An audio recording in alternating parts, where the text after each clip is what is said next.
Ladies and gentlemen, welcome to Vanderbilt University's 2013 Senior Class Day.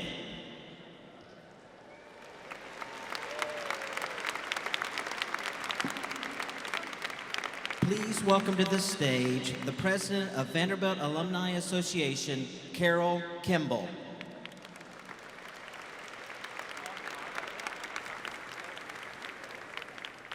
The President of Vanderbilt Student Government, Mary Claire Maynard. Chancellor Nicholas Zeppos. And your 2013 Senior Class Day speaker, Miss Toni Morrison.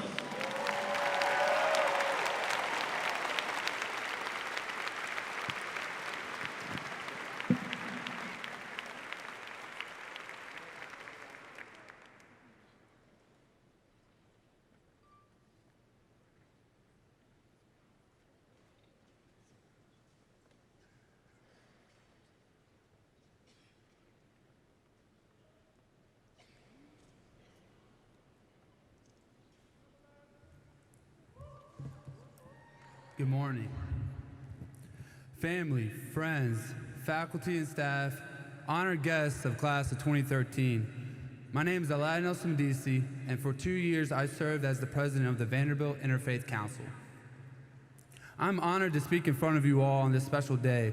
On behalf of Interfaith Council, I congratulate all of you on your hard work getting this far, because the road here wasn't easy.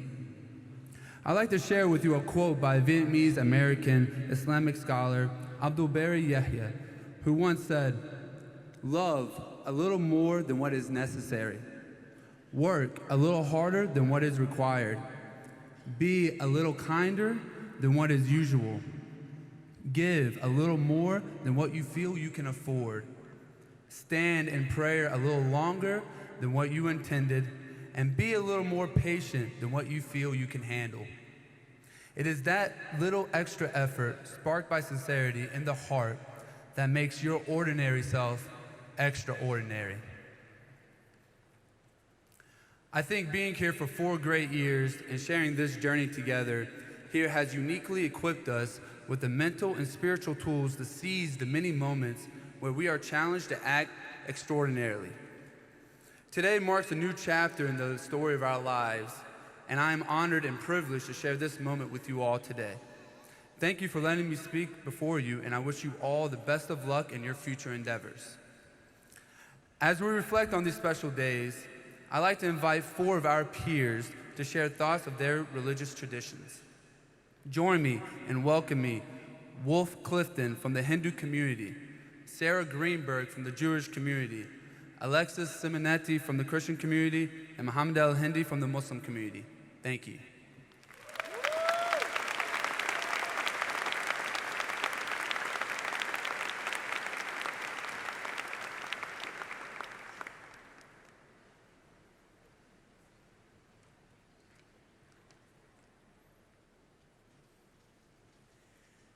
From whom proceeds the activity of all beings, and by whom all this is pervaded.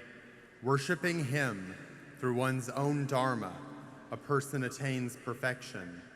One's own dharma, imperfectly done, is better than another's dharma done perfectly. Doing the dharma ordained by one's own nature, one incurs no sin. Bhagavad Gita 18:46-47. We can think of our dharma as our destiny, as our purpose in life, which we must each discover and fulfill. Dharma is often translated as duty, and indeed, our duties and responsibilities to others, our families, friends, society, are a part of our dharma. However, dharma also includes our duty to ourselves, to act as ordained by our own nature, true to our talents and abilities, and to the calling of our own heart.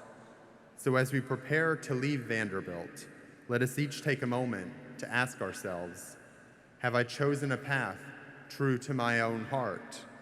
Am I acting true to my own dharma? Om Shanti Om.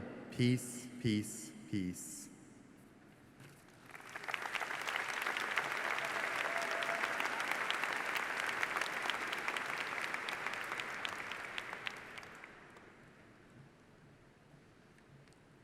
My name is Sarah Greenberg, and I am honored to be representing the Jewish community at Vanderbilt today.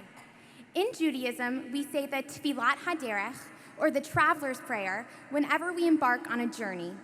It seems fitting that today, as we mark the beginning of a new chapter in our lives, that we ask that our steps be blessed and our journey be safe.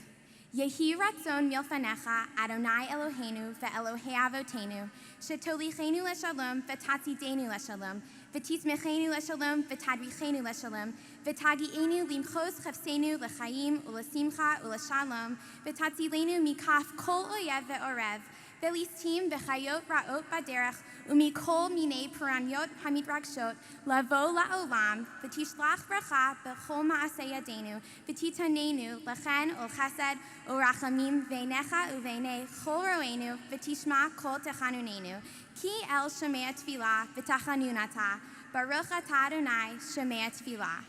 May it be your will, Lord our God and God of our ancestors, to lead us, to direct our steps, and to support us in peace. Lead us in life tranquil and serene until we arrive at where we are going. Deliver us from every enemy, ambush, and hurt that we might encounter on the way, and from all afflictions that visit and trouble the world. Bless the work of our hands. Let us receive divine grace and those loving acts of kindness and mercy in your eyes and in the eyes of all those we encounter. Listen to the voice of our appeal, for you are a God who responds to prayers. Praised are you, Lord, who responds to prayers.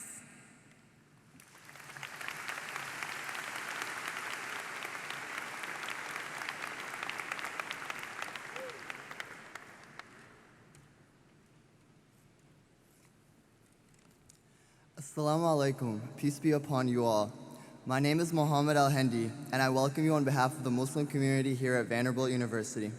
As we prepare to leave Vanderbilt and embark on our respective journeys, I'm reminded of a saying of the Prophet.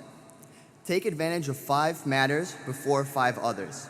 Your youth before you become old, your health before you fall sick, your wealth before you become poor, your free time before you become busy, and your life before your death. We've all been truly blessed to receive a wonderful education at a school like Vanderbilt. But the road does not end here, and there are many experiences and paths for us to take as we move on from Vanderbilt University. God tells us in the Quran in chapter 49, يا أيها الناس إنا خلقناكم من ذكر وأنثى وجعلناكم شعوبا وقبائل لتعارفوا إن أكرمكم عند الله أتقاكم إن الله عليم خبير. O mankind, indeed we have created you from a male and a female, and made you peoples and tribes that you may know one another. Indeed, the most noble of you in the sight of God is the most righteous of you. Indeed, God is all-knowing, all-acquainted. May God help us to be the most righteous people we can be and succeed in the next steps of our lives. Thank you.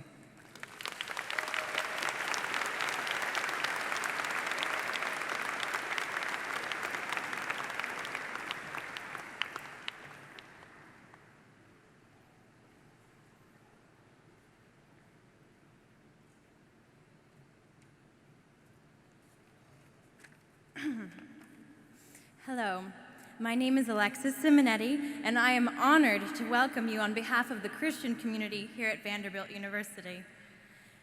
As Christians, we are asked to seek out the truth and good in all endeavors. Education makes this task possible, and Vanderbilt University has prepared us all for the goals and challenges that await us, only having strengthened our abilities to their greatest potential. We are here today as a testament to our accomplishments, perseverance, and faith. The following is a prayer composed specifically for Vanderbilt's graduating class of 2013 by Father Gregory Holmholt.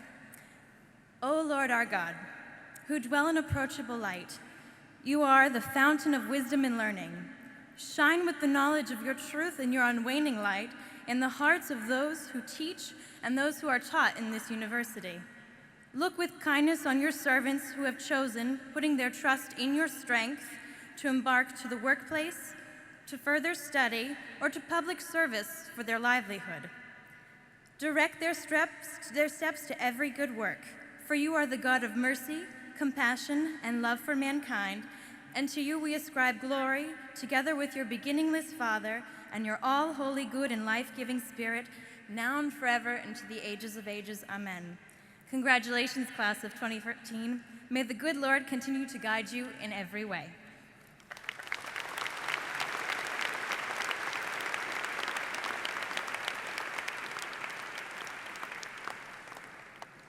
Well, welcome, class of 2013.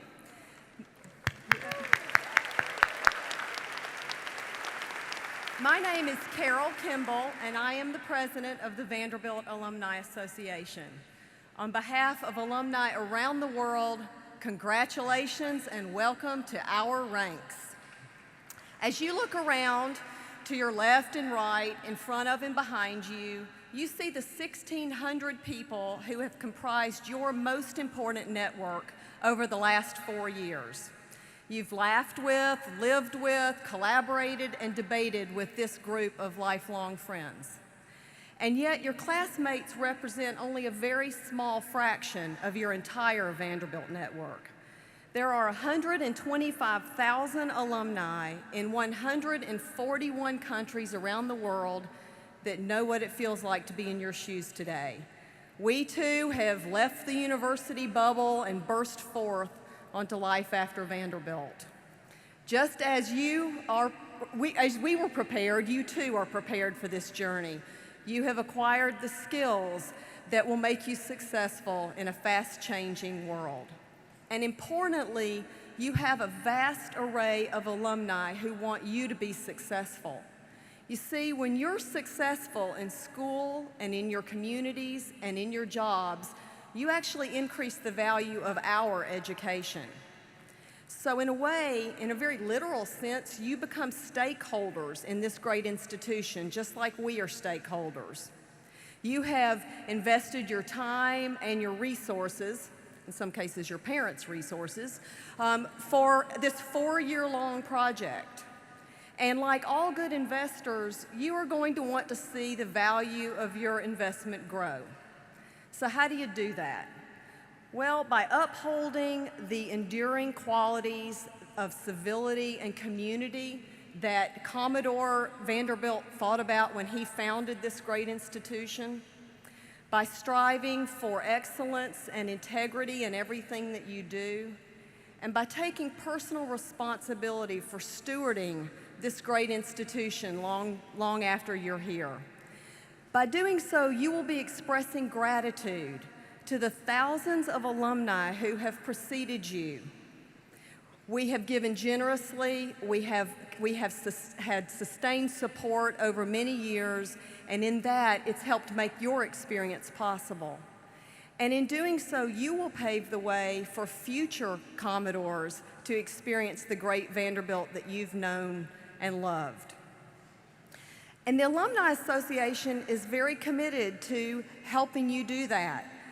We're here to serve you. So whether you're studying or looking for a job or traveling or just trying to make friends in a new city, think Vanderbilt, because we're there.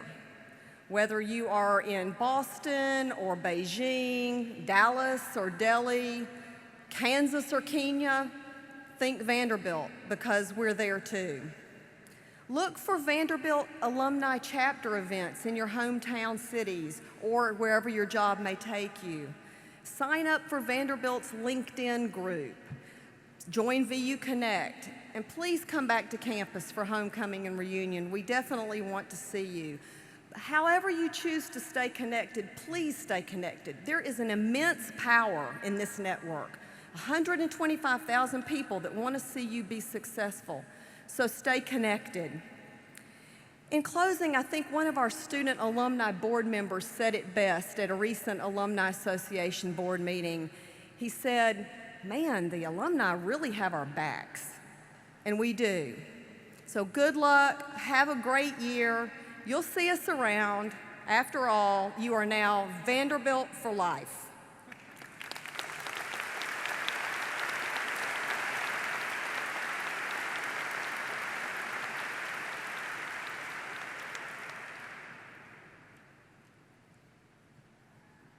I'm back. No. This year, I had the pleasure of serving as the 2013 Senior Class Fund Overall Chair.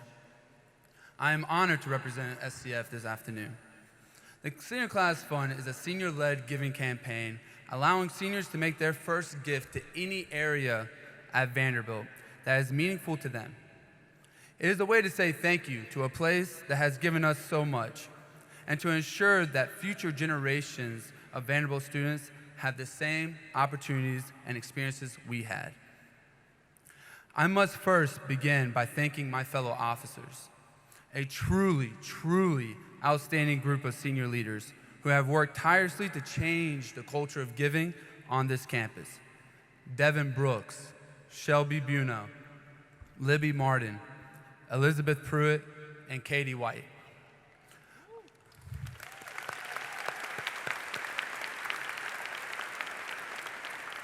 Along with our 60-person committee and our two amazing advisors, Mary Beth Ballard and Melinda Phillips.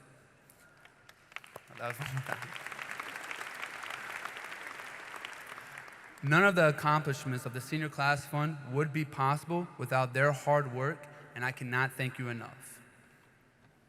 Last fall, we discussed a goal for class of 2013. The previous 2 years set record highs of 33% and almost 50% respectively by June 30th. We decided to aim for 1,000 seniors, which is 63% of our class, not by June 30th, but by senior day. 2013 is the second class on the Commons, and in my opinion, the best class in Vanderbilt history.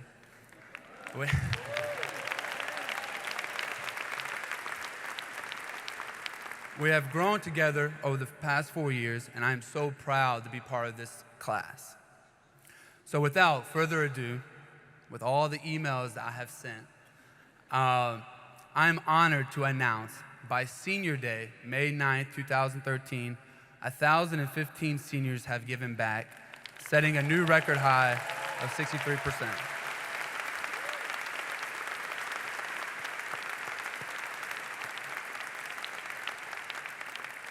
Our success is a testament to the passion our class has demonstrated through student experience and our strong desire to leave a lasting mark on this campus. I want to thank each and every one of you for your participation.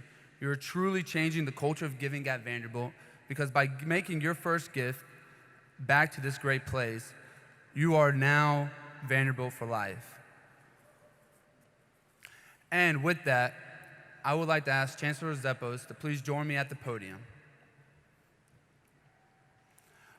On behalf of class of 2013, I would like to present you with this banner containing our signatures. We are grateful for the opportunities you have helped create for us during our time here, and we look forward to a long-lasting relationship with the university. Thank you, Chancellor Zeppos.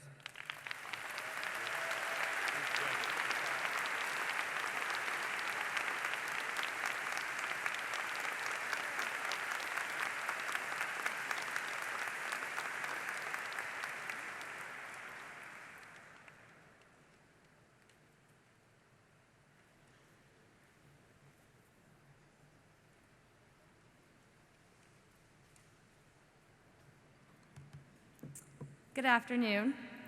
Thank you all for being here today. In particular, I would like to thank Mr. and Mrs. Nichols for making this event, Senior Day, a time-honored tradition here at Vanderbilt. I'm honored to be up here on stage with Carol Kimball, Chancellor Zeppos, Toni Morrison, and all of our esteemed guests. But more importantly, I'm honored to have the opportunity to get to say a few parting words to my fellow classmates before we leave this place we have come to call home. Today, I'm going to tell you a story. It's a story about how you can achieve success in life through three things: love, kindness, and a respect for others. This is a story about a Cajun family from the bayous of Louisiana and a young family from war-torn Vietnam. This is a story that has come to fruition here on Vanderbilt's campus this very day. On April 28, 1975, just 2 days before the fall of the South Vietnamese capital of Saigon to the communist north, a newlywed couple about 19 years old had miraculously secured a spot on a small bus to escape the encroaching communist regime. They didn't even have the chance to say goodbye to their parents, to their siblings, or to any of their friends. And in many cases, they would never see some of those individuals ever again. This Vietnamese couple had nothing but a brown paper bag of clothes and each other. They fled their home to become refugees in a foreign country and start their lives over. Where they ended up was in the small Cajun town of Abbeville, Louisiana. If you've ever seen the show Swamp People, that's sort of what this town is like, so you can imagine what the culture shock was. The Catholic Church had a network that set up refugees to be housed by volunteers willing to open up their homes. The refugee application asked for individuals to list technical skills that could be useful to their hosting families. The 19-year-old Vietnamese husband was in his second year of law school back in Vietnam and had no technical skills. Fearing this would detract from their chances of getting picked, he listed that he was a handyman. When they arrived, they were picked up by a Cajun woman named Jane and her husband, Benny. It only took a few days for Jane and Benny to realize that this was no handyman, and what's more is that they would soon find out that the newlywed wife was pregnant. So their guest capacity soon increased by a +1. Regardless, Jane and Benny took the couple in, showing them the qualities of love, kindness, and a respect for others. Benny got the husband a job at the local rice mill, and Jane taught the wife how to mother her newborn child. The young couple was so grateful for the hospitality of their American parents that they named their firstborn son Ben, after Benny. Just a couple of years later, they named their second-born son Benny, also after Benny. By the time of the birth of their third child, a baby girl, Jane and Benny, having been honored plenty, politely asked the Vietnamese couple to not also name their daughter after Benny. After the Vietnamese family had made enough money to be on their own, they parted ways from their American Cajun parents, but the bonds would remain as strong as any bond between a parent and a child, as they never forgot the love, kindness, and respect shown to them by Jane and Benny. All three of their children were raised in the way that Jane had taught their mother, and all three would go on to find and achieve their own success in life. The firstborn, Ben, received a Fulbright Fellowship for research as an undergrad and went on to get his PhD in comparative literature from the University of California, Berkeley. He is now professor of English and Asian Studies here at Vanderbilt, known to many students as Professor Ben Tran. He is here in the audience today with his parents who came over to America 38 years ago.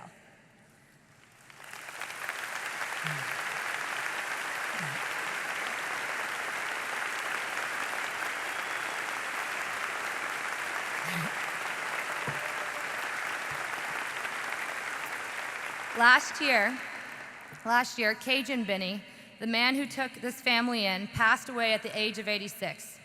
But a very important part of him remains with us today. The same values of love, kindness, and respect for others that he passed down to his Vietnamese grandchildren were the same values that he passed down to his biological Cajun grandchildren, including me.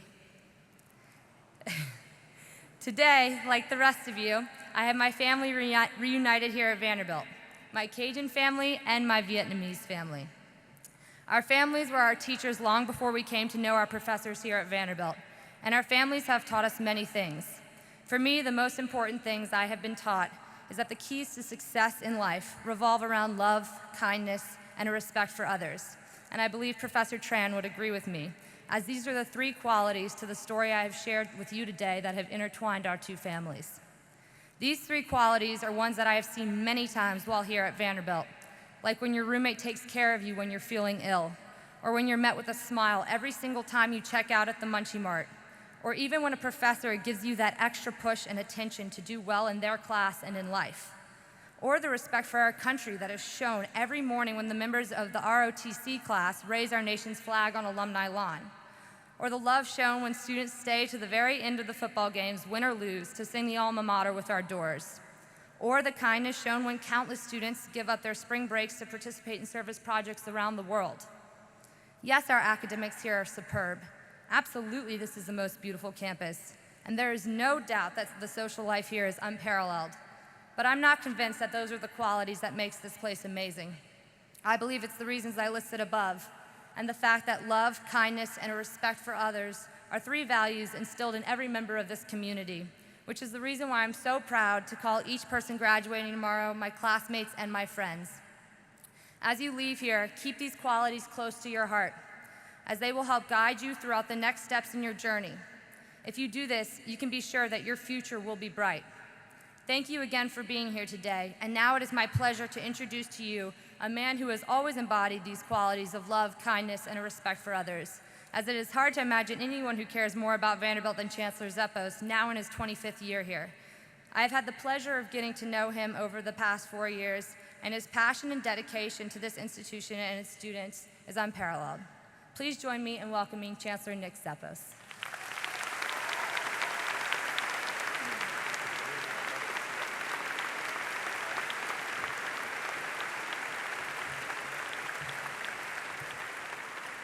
Now, thank you, Mary Claire, and thank you for that beautiful story.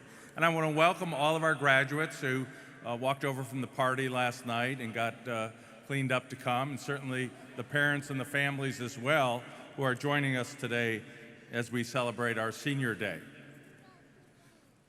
I have to say that Mary Claire has been a great partner with me the last year. I think what makes Vanderbilt distinctive is the engagement of the students in always building a better and a greater university. I don't think our undergraduate body has had a better representative than Mary Claire. I want to thank her for her amazing service. Mary Claire?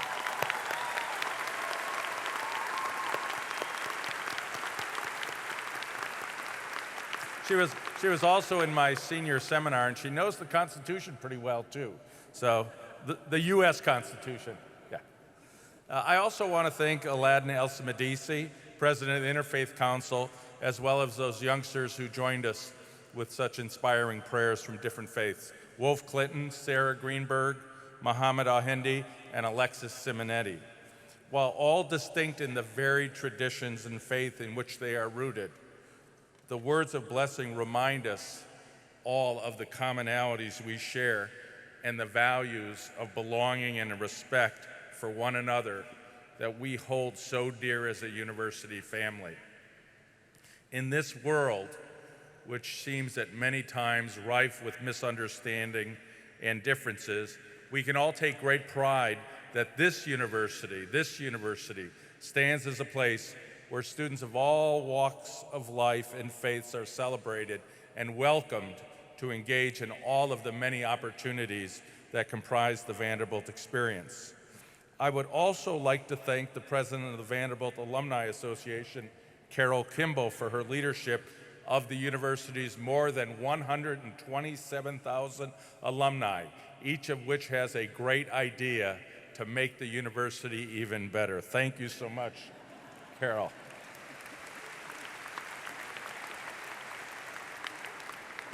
And in the category of I can't thank him enough, again, Aladdin El-Samedisi for his leadership of the Senior Class Fund. And all on the Senior Class Fund, the officers who joined him, to get this class of 2013 to give back more than 1,000 of you, finding your area of passion to say, I want to give back and I want to make it better for those who come after me because I had a wonderful experience. So it inspires others, and it certainly inspires me. So thank you very much to all the seniors.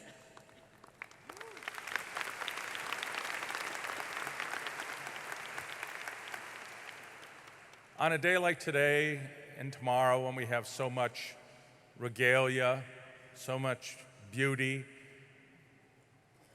we can never lose sight of the core mission of why Vanderbilt exists, and it's the betterment of society. Commencement Week represents a celebration of that mission nestled within the celebration of our students' great accomplishments. We designate the Thursday before commencement as Senior Day to recognize the humanitarian work of an individual whose life, quite simply, the life's work has lifted up our world and has benefited society in unique in significant ways. We honor this special person with the Nichols-Chancellor's Medal, which was created and endowed by our distinguished alumnus, Ed Nichols, and his wife, Janice Nichols, in memory of Ed's parents, Edward Carmack Nichols and Lucile Hamby Nichols. I am deeply delighted to recognize Janice and Ed, who are with us today, and to thank them for their steadfast support of Vanderbilt. Their vision of Vanderbilt's important role in the greater world is beautifully illustrated in the establishment of this medal. We are deeply grateful for their affirmation of the university's values, which we seek to recognize in the humanitarian heroes who dwell among us. On behalf of the entire Vanderbilt community, I would like to recognize Ed and Janice. Ed and Janice, thank you so much.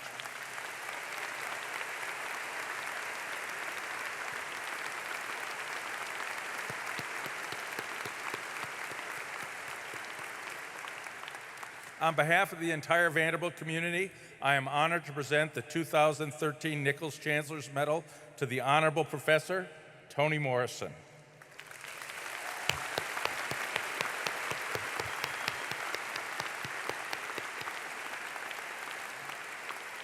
As an acclaimed author, Professor Morrison is an American literary treasure whose heartfelt work illuminates the struggles and triumphs of everyday people and at the same time unites us in our common humanity. Her brilliant writing has been recognized with a Pulitzer Prize, a Nobel Prize, and the U.S. Presidential Medal of Freedom. Professor Morrison's masterful work reveals her well-tuned ear for capturing the voice of Black America and creating authentic dialogue in accessible, everyday language.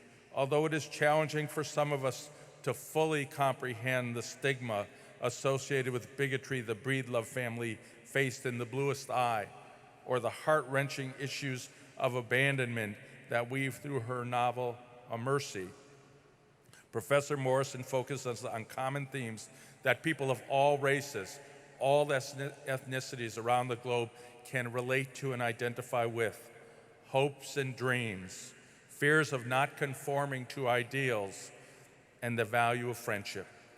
The rich storytelling that characterizes her craft makes us mindful of the distinctly human issues that connect us with one another in the most basic and profound ways. It is my distinct privilege to welcome Professor Morrison as she speaks today on the price of wealth and the costs of caring. But first, I have the great honor of presenting her with the Nichols-Chancellor's Medal. Professor Morrison.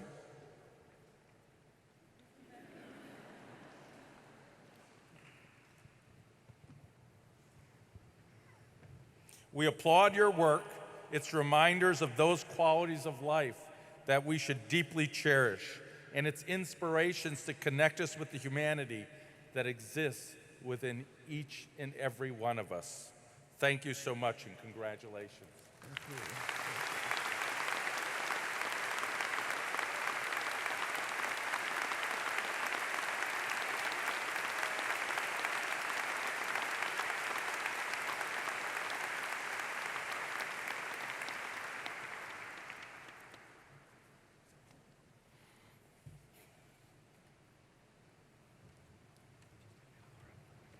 Right to this.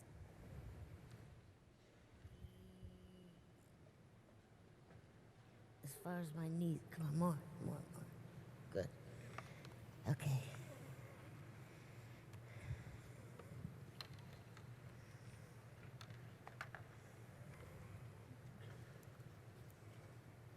Nothing ever really works.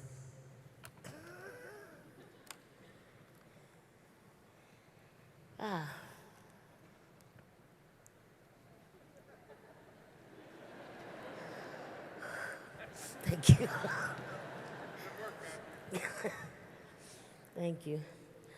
Thank you. Thank you very much for that introduction, and especially for the honor of having received the Nichols-Chancellor's Award, which the extraordinary generosity of Ed and Janice Nichols makes possible. And it's that kind of commitment that helps to explain why Vanderbilt is such a highly ranked institution with this enviable reputation. It's private, founded by a philanthropist who somehow hoped to calm the divisions following the Civil War. It's independent and very clearly, historically, focused on service. And it's precisely because service is so much a part of this university's DNA, with its world-renowned medical school and facilities, its extraordinary schools of education, law, management, just to name a few. Because service is part of the DNA of this university, that I want to talk to this class of 2013 about a subject that influences and in many cases distresses us all.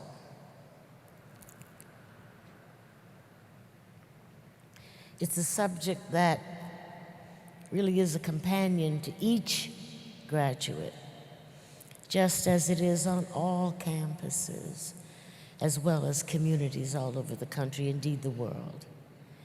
A subject that is an appropriate theme delivered to students during these provocative times of uncertainty. And that subject is money.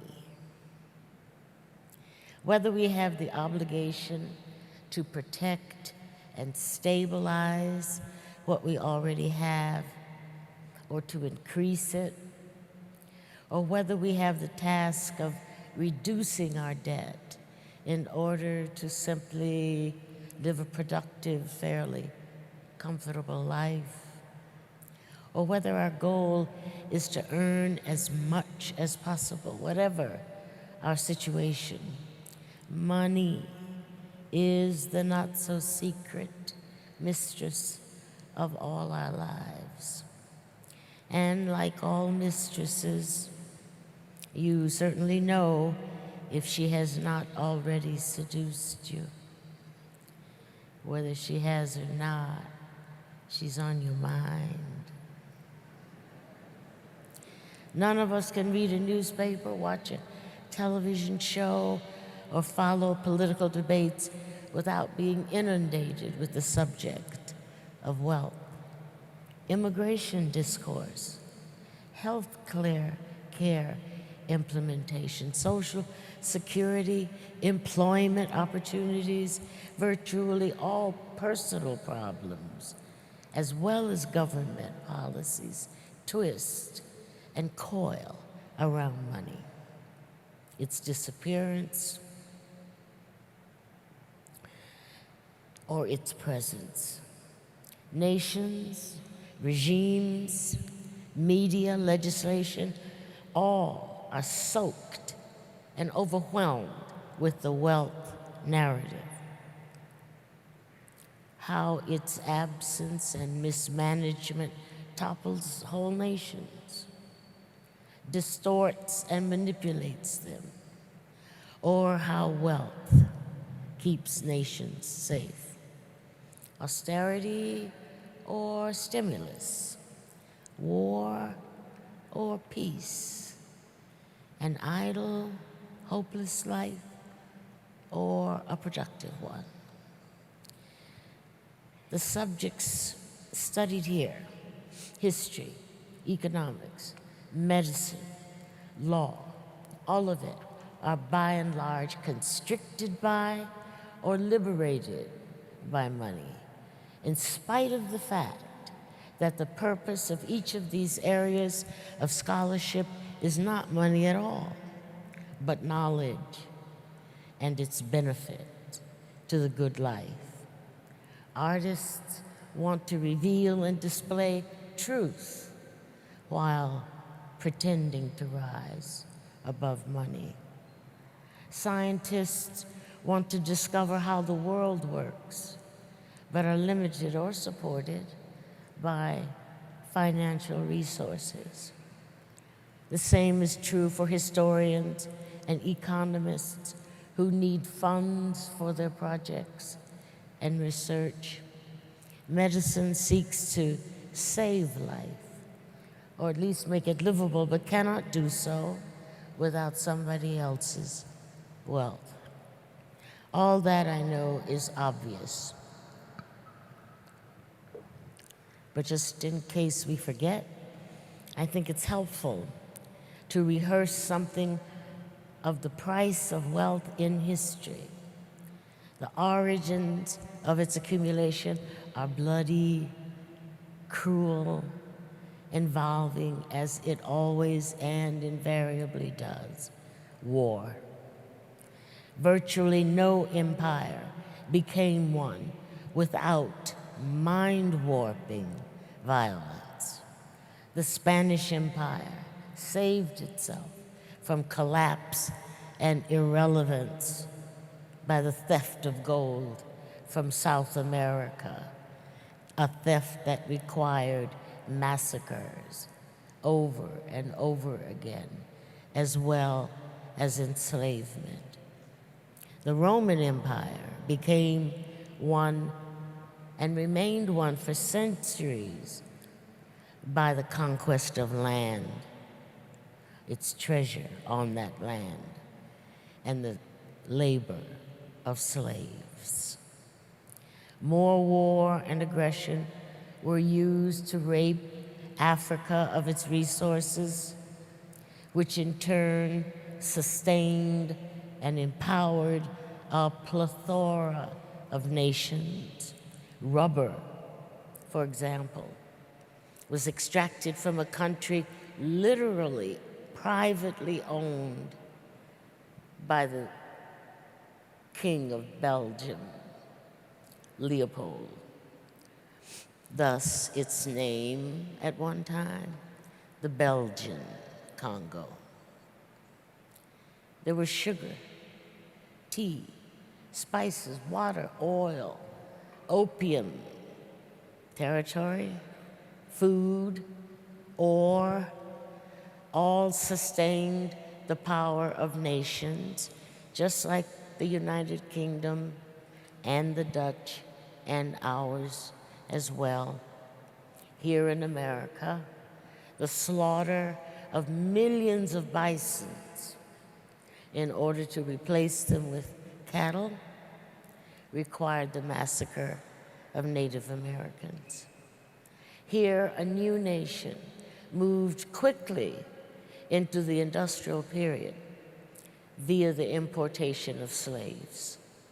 Chinese empires destroyed legions of monks just to get their gold and silver that they once used, the monks, to decorate temples and representations of gods.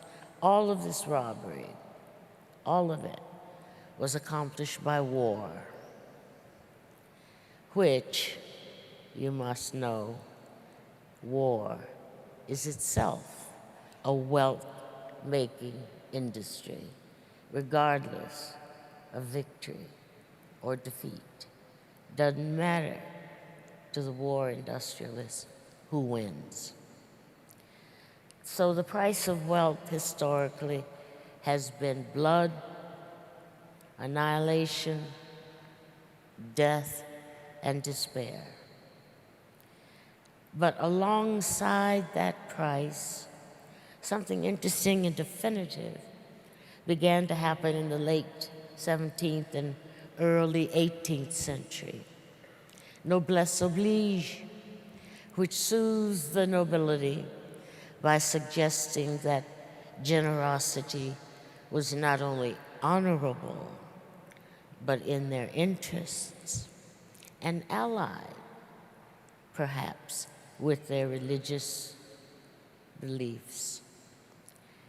That noblesse oblige morphed over time into a conviction that wealth could not be its own excuse for being, that there was some moral impediment to the Midas touch or the Gatsby gene, some shame attached to the idea of being more by having more, of vanity projects posing as genuine commitments to the elevation of public life. That morphing, those alterations were certainly made more felicitous in the United States by the tax code in some cases. There were even worker strikes and organizations that demanded a certain kind of equity. So instead of building transcontinental railroads with Chinese labor slaves, instead of producing sugar for rum with the constant importation of more slaves, I always wondered why they needed so many in this little island.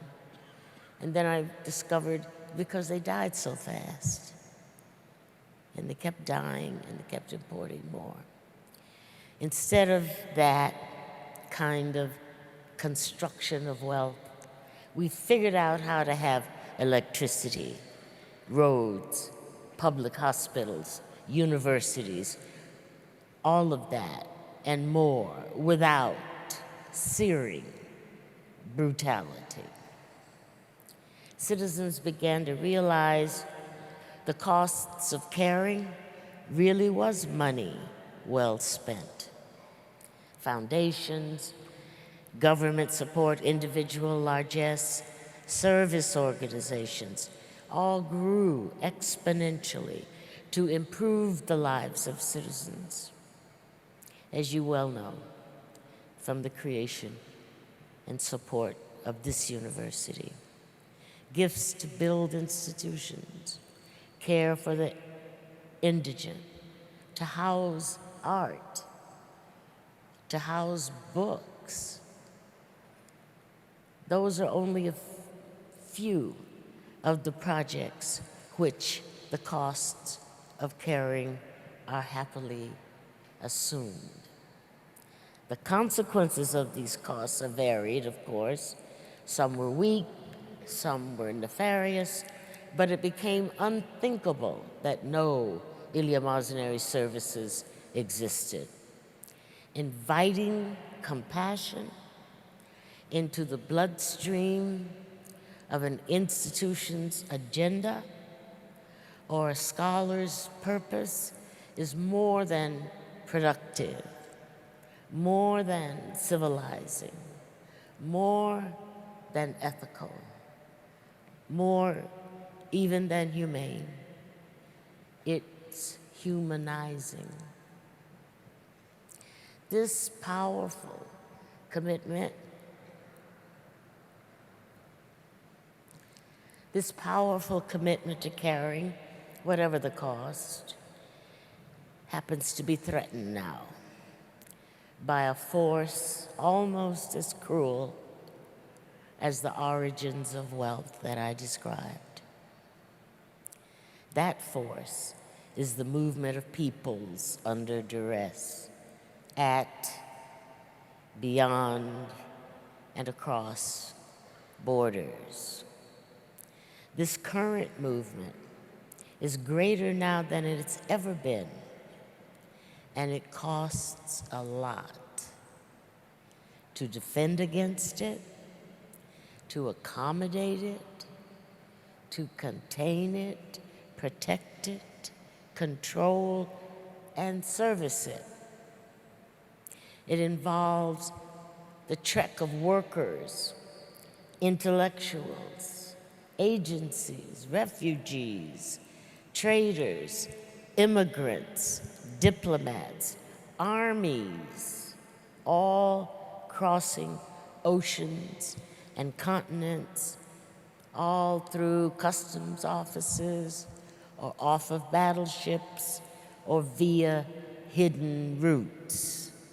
They all have multiple narratives spoken in multiple languages of commerce, military intervention, political persecution, rescue, exile, violence, poverty, death, and shame. And there's no doubt that the voluntary or involuntary replacement of peoples all over the globe is at the top of the agenda of every state, boardroom, community, and in the streets. Political maneuvers to control this movement are not limited to just monitoring the dispossessed. The transplantation of management and diplomatic classes to globalization's outposts, as well as the deployment of military units and bases, feature prominently in legislative attempts to exert authority over the constant flow of peoples. And this slide has freighted the concept of citizenship and altered our perceptions of space, private space and public space, walls, frontiers. It may be that the defining characteristic of our times is that once again, walls and weapons feature as prominently now as they did in medieval times. Porous borders are understood in some quarters to be already areas of threat, and they have become places of chaos. All of this going on at the same time that technology has narrowed distances among peoples and countries. Technology has made it possible to see others, talk to others, support or agitate others anywhere in the world. Yet that fear of dispossession, the loss of citizenship remains. We see it in the hyphenated designations of national identity. We see the press descriptions and the documents where birthplace has become more telling than citizenship. And persons are identified as a German of Turkish origin or a British citizen of African origin, and being identified as a Muslim, at least in many parts of the West, takes precedent over country of origin. At the same time, there's this revered cosmopolitanism, multi-layered cultural citizenship, which is simultaneously hailed as sophisticated and superior. There's clearly a heightened threat of difference, and we see it in the defense of the local against the outsider, of unwanted intimacy instead of safe distance. When the unhoused remain suspect aliens, when the frightened and destitute huddle in beleaguered, garbage-strewn tent cities on land that's not their own, when identity becomes the very essence of the self, then recurring strategies of political construction are demanded. When incompetence and irrationality runs roughshod over decency and continues to endanger so-called lesser lives, we can anticipate a steep rise in the cost of caring. And it's a cost we must bear in order to remain a civilized country. The ethics of affluence insist upon civic obligations. And when we assume that obligation, we reveal not our solitary goodwill, but our dependence on others. You, all of us, struggle to turn data into information, to turn that information into knowledge, and use that knowledge, we hope, to become wise. In that process, we owe everything to others. We owe others our language, our history, our art, our survival, our neighborhood, our relationships with family and colleagues, our ability to defy social conventions as well as support these conventions. All of this we learn from others. None of us is alone. Each of us is dependent on others. Some of us depend on others for life itself. And it's because of this latter that I choose to share this very generous lecture honorarium with Doctors Without Borders.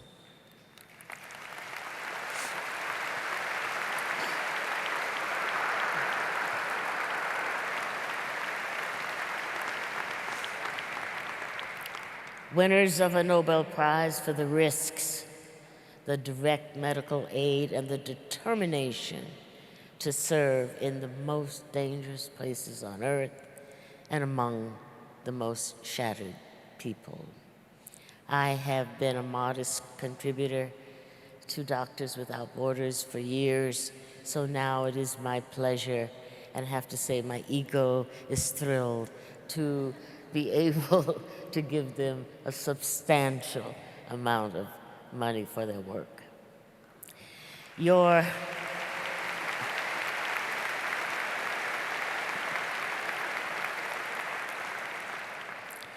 opportunity here and beyond this campus is huge. It's demanding, and it's vital. You who are graduating are singularly able, more than previous generations. Not because you're smarter, although you could be. Not because you have more tools your predecessors lacked, but you're more able because you have time. Time is on your side, as is a chance to fashion an amazing future. Relish it, use it, and revel in it. You must allow me to end my remarks on a personal note. I am a writer, and my faith in the world of art is intense, but not irrational nor naive, because art takes us and makes us take a journey beyond price, beyond costs, into bearing witness to the world as it is and as it should be. Art invites us to know beauty and to solicit it, summon it from even the most tragic of circumstances. Art reminds us that we belong here. And if we serve, we last. My faith in art rivals my admiration for any other discourse. Its conversation with the public and among its various genres is critical to understanding what it means to care deeply and to be human completely, I believe. Bless you and thank you.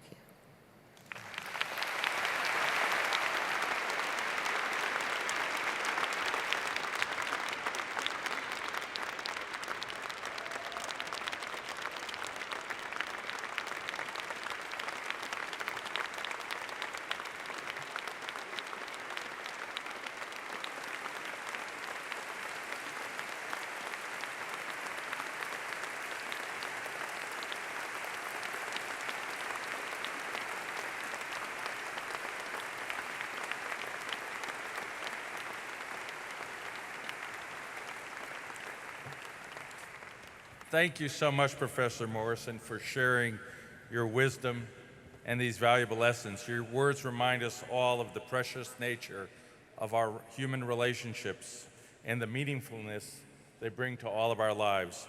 I know that these young graduates, over the next day or two, as many things go through their mind, will embark on this journey with your words clearly in mind. Thank you so much.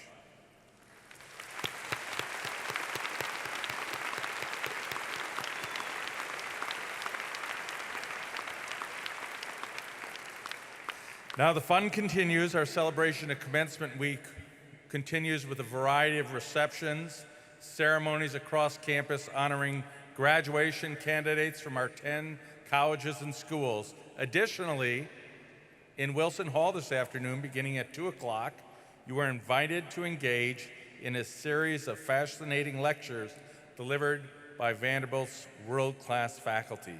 Please take this opportunity to continue your learning and discovery.